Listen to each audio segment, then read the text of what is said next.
안녕하십니까? 반갑습니다. 조직적 성경 신학의 시간이 돌아왔습니다.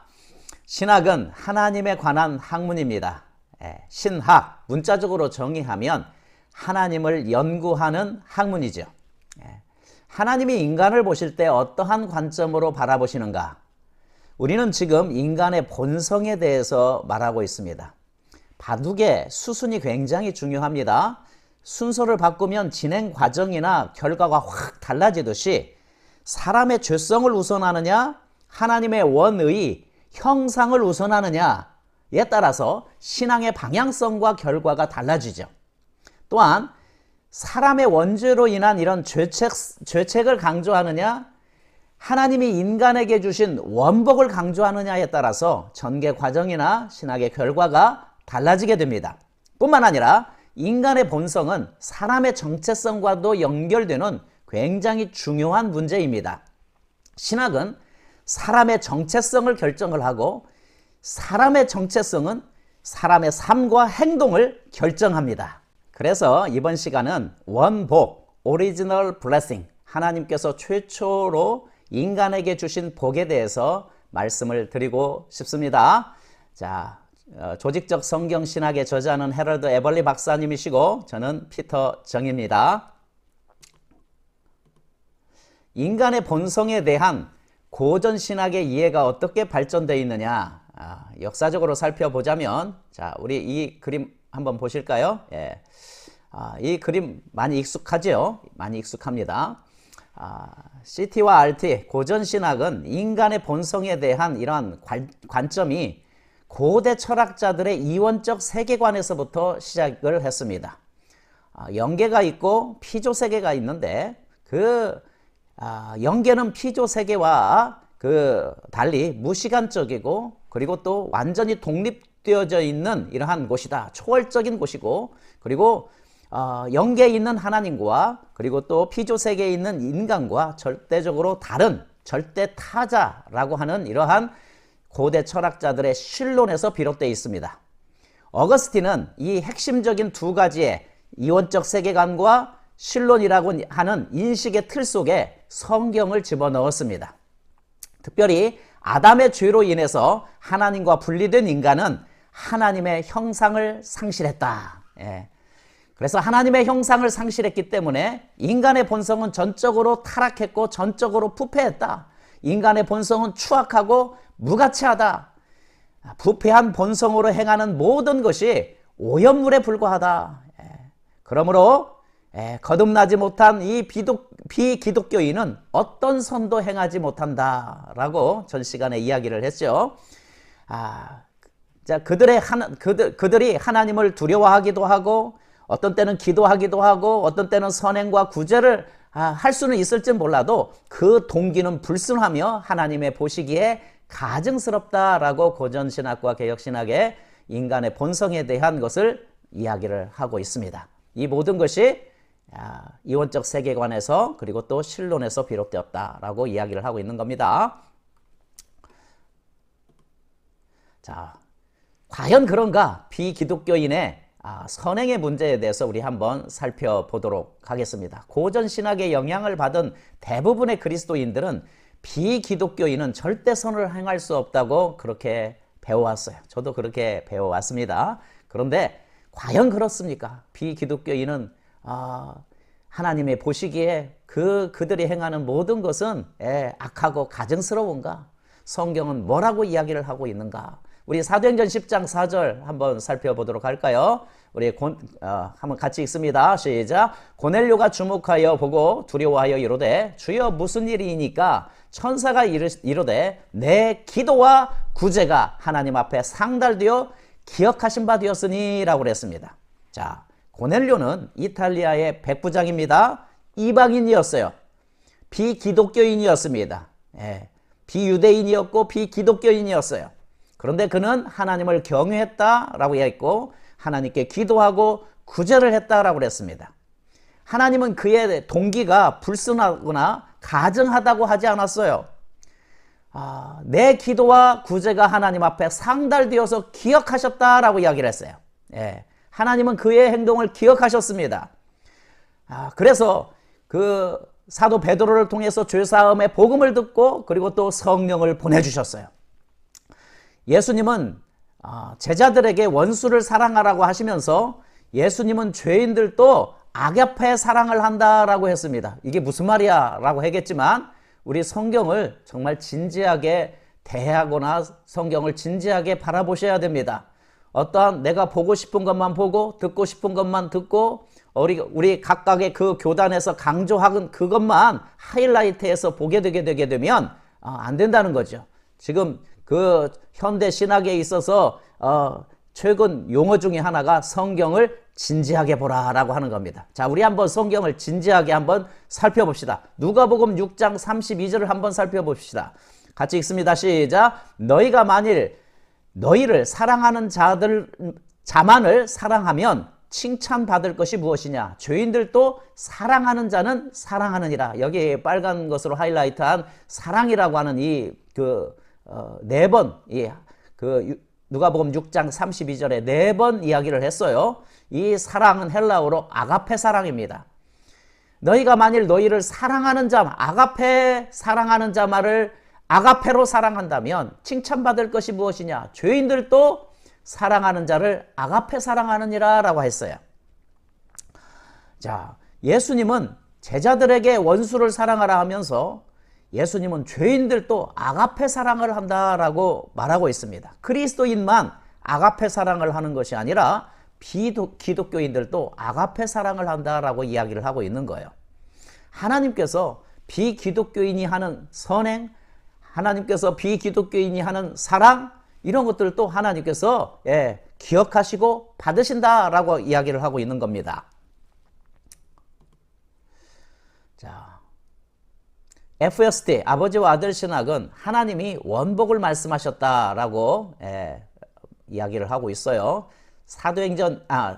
창세기 1장 28절 말씀을 살펴보도록 하겠습니다. 창세기 1장 28절.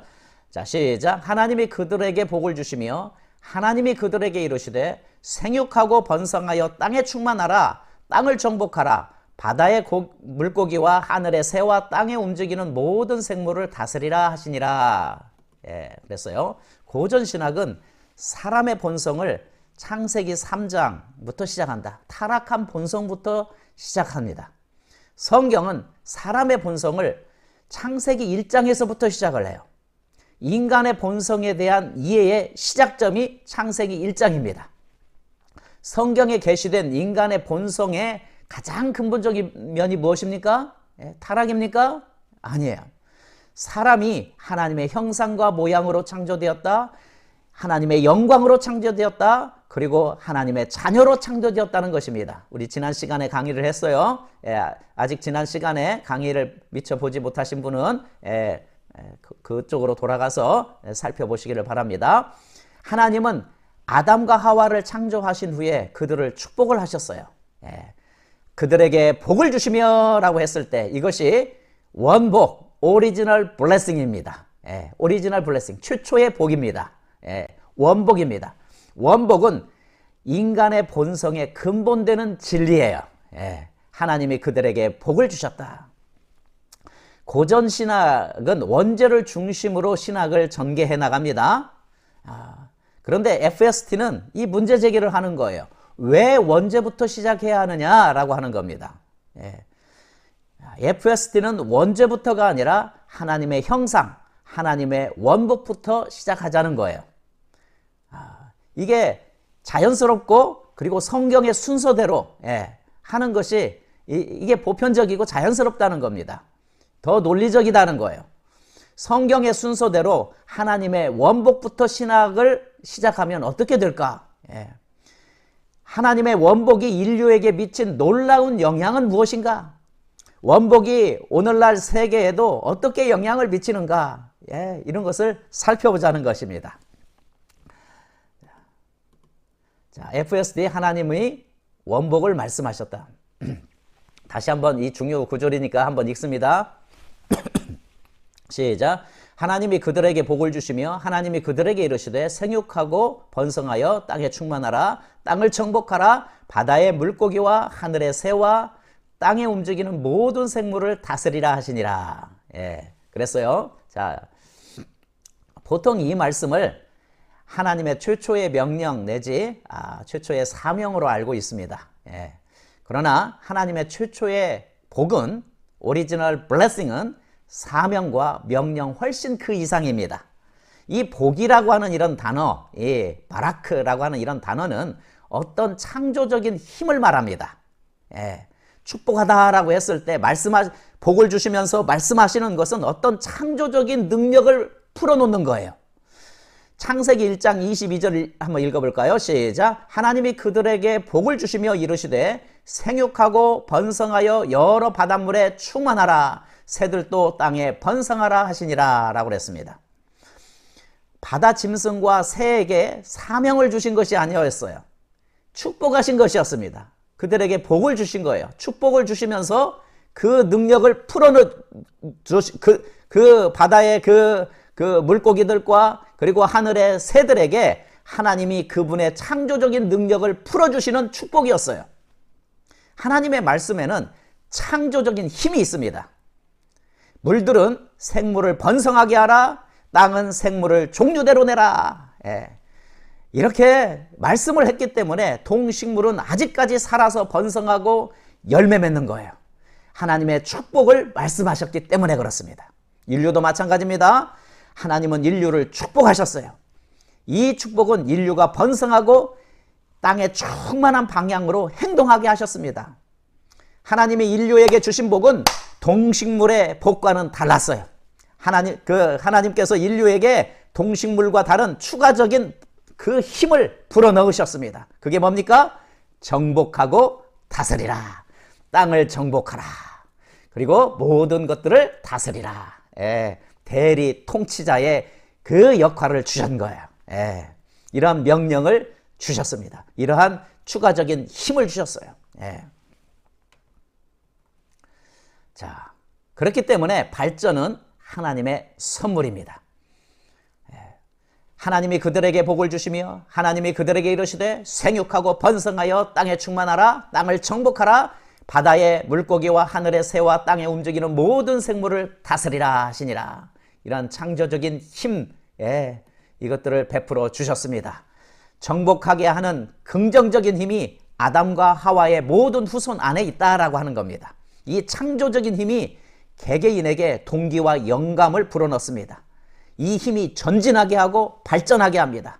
사람은 진보하고 싶어 해요. 발전하고 싶어 합니다. 해마다 똑같은 이런 상태면 아주 답답해 할 것이에요. 이 정복의 힘은 사회 전체에 작용합니다. 그렇기 때문에 문명은 진보하고 있는 거예요. 우리는 해마다 전진해 왔고 앞으로도 쭉 그렇게 될 것입니다. 이러한 힘이 어디에서 나왔습니까? 하나님이 그들에게 복을 주시며 이 하나님의 축복에서 나왔어요. 정복하고자 그리고 다스리고자 하는 그 힘에서 나왔어요. 하나님은 인류에게 이 세상을 정복할 힘을 풀어주셨습니다. 이 힘에는 우리가 직면하는 문제를 해결할 추진력도 포함이 됩니다. 이것이 인간이 동물과 다른 한 특성이에요. 동물은 해마다 세상에 대한 이해력이나 그리고 이용 능력이 진보하지는 않습니다. 동물은 동물입니다. 환경에 적응할지는 몰라도 1000년 전, 2000년의 전의 동물이나 원숭이나 지금 현대의 원숭이나 그 상태와 별반 다르지 않습니다. 그리고 또 코끼리는 그리고 또 개는 2000년 전이나 1000년 전이나 그 상태와 별반 다르지 않아요.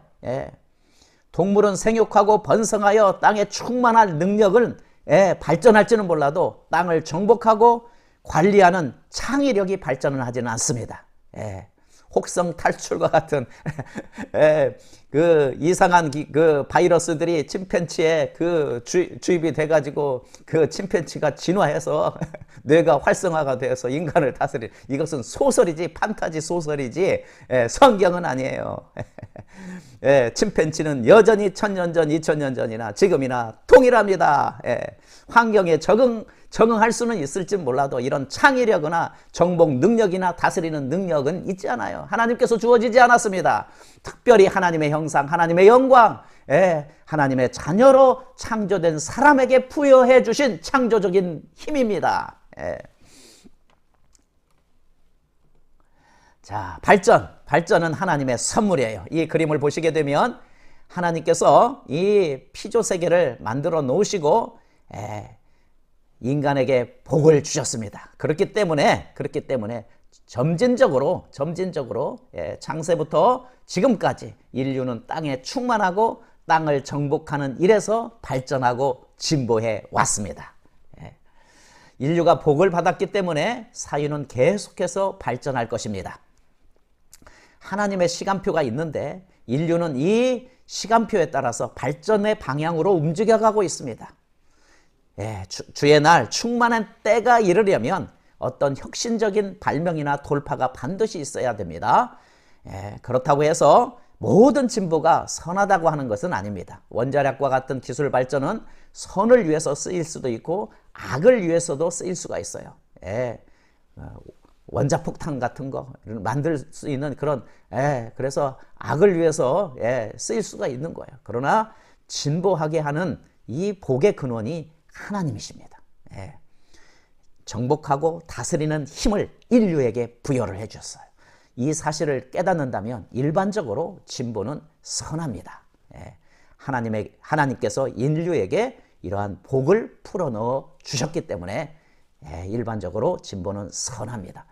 선한 동기로 유용하게 사용을 하게 되면 계속해서 발전을 해 나가게 될 것이에요.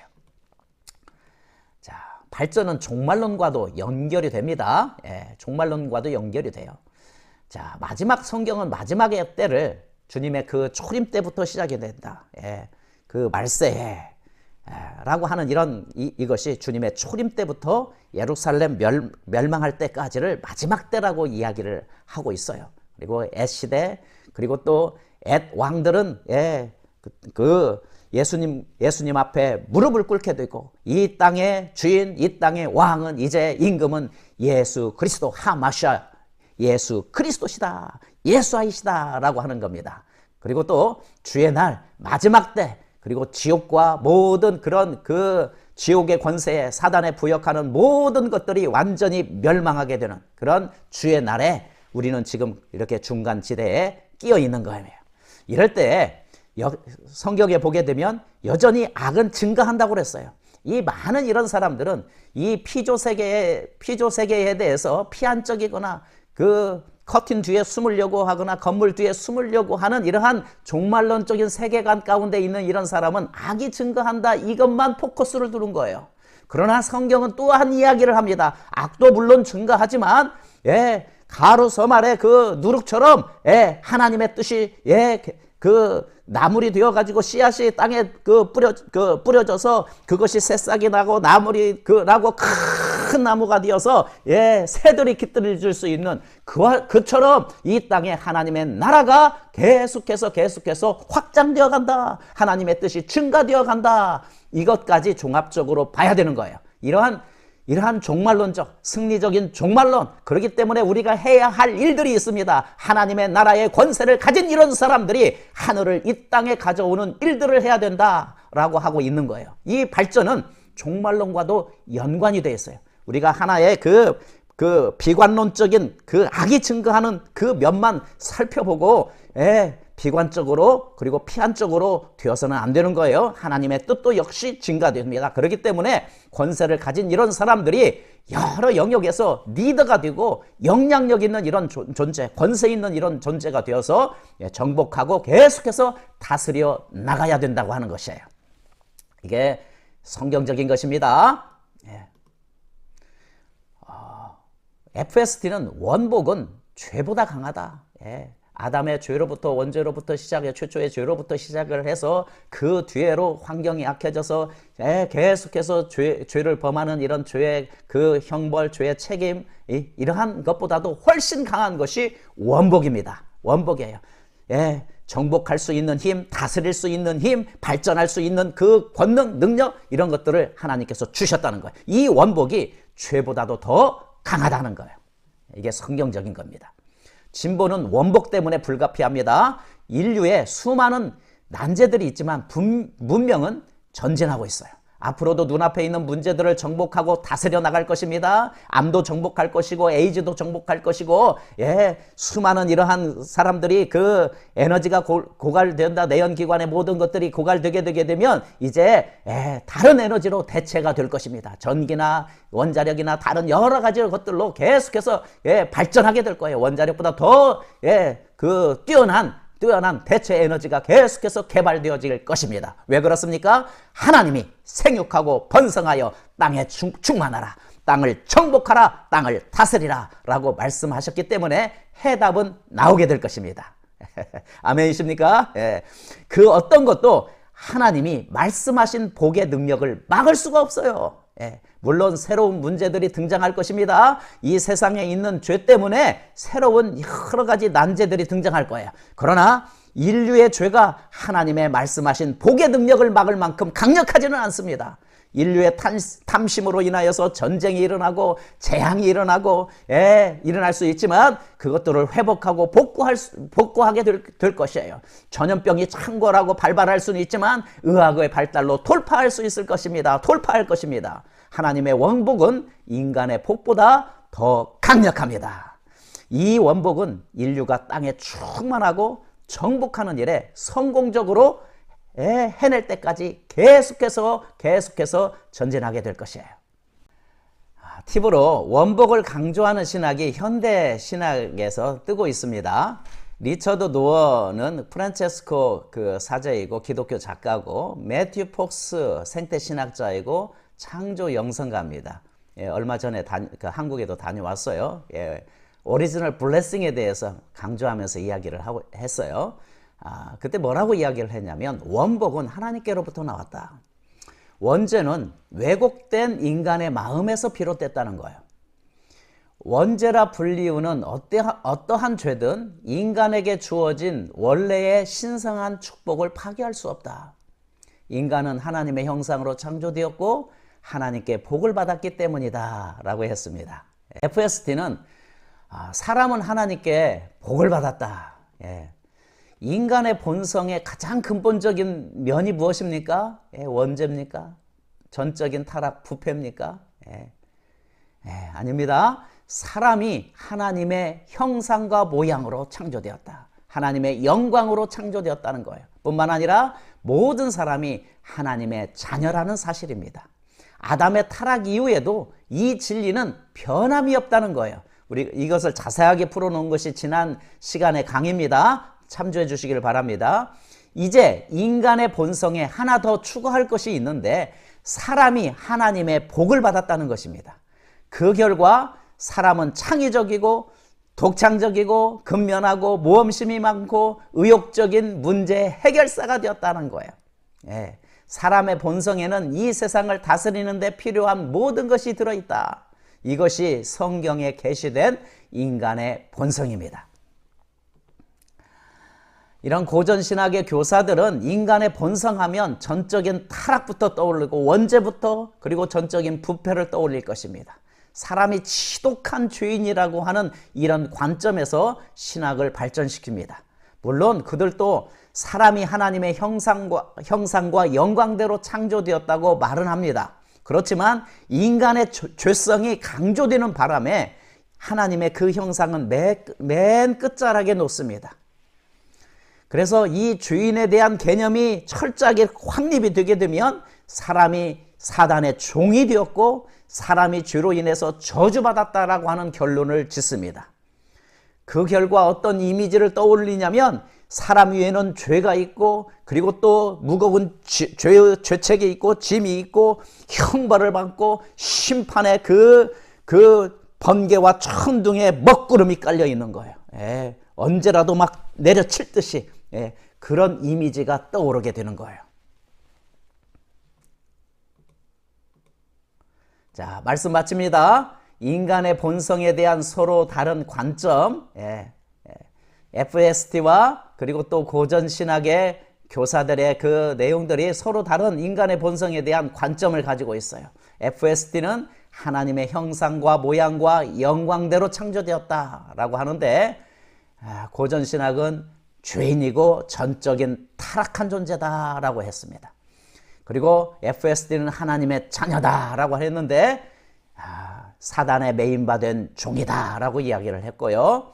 그리고 인간의 본성에 대해서 하나님께서 그 인간에게 복을 주셨다. 하나님의 복을 받은 존재다라고 했는데 저주받은 존재다라고 CT와 RT는 이야기를 합니다.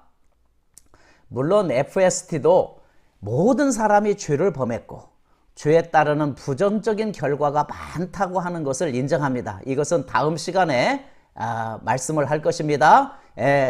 창세기 3장으로 가서 이제 1장이 확립이 됐다면 창세기 3장으로 가서 죄에 따르는 이런 부정적인 결과가 어떠한 것인지를 하나씩 살펴보게 될 것입니다. 기대해 주시기 바랍니다. 이런 FSD도 모든 사람이 죄를 범한 죄인이고 죄에 따르는 부정적인 결과가 많다는 것을 인정을 해요. 그러나 인간의 본성을 이해하는데 어떤 관점에서 시작할지 우선순위의 문제예요. 성경은 인간의 관점을 창세기 1장에서 시작합니다. FST도 그래요. 창세기 1장에서부터 시작한다면 인간의 본성에 대해서 긍정적인 그 관점을 기초로 삼을 수밖에 없어요. 인간의 존엄성에 대해서. 인간은 가치 있는 존재로부터 시작을 하게 되는 겁니다. 창세기 3장의 타락과 그 어떠한 죄라도 창세기 1장의 인간의 신성한 본성을 파괴할 수 없어요. 하나님이 인간에게 주신 복 때문에 인류는 계속적으로 전진해 나갈 것입니다. 자, 오늘은 인간의 본성에 대한 FST 관점을 살펴봤습니다. 오늘은 여기까지 마치겠습니다. 우리 다음 시간에도 기대해 주시기를 바랍니다. 감사합니다.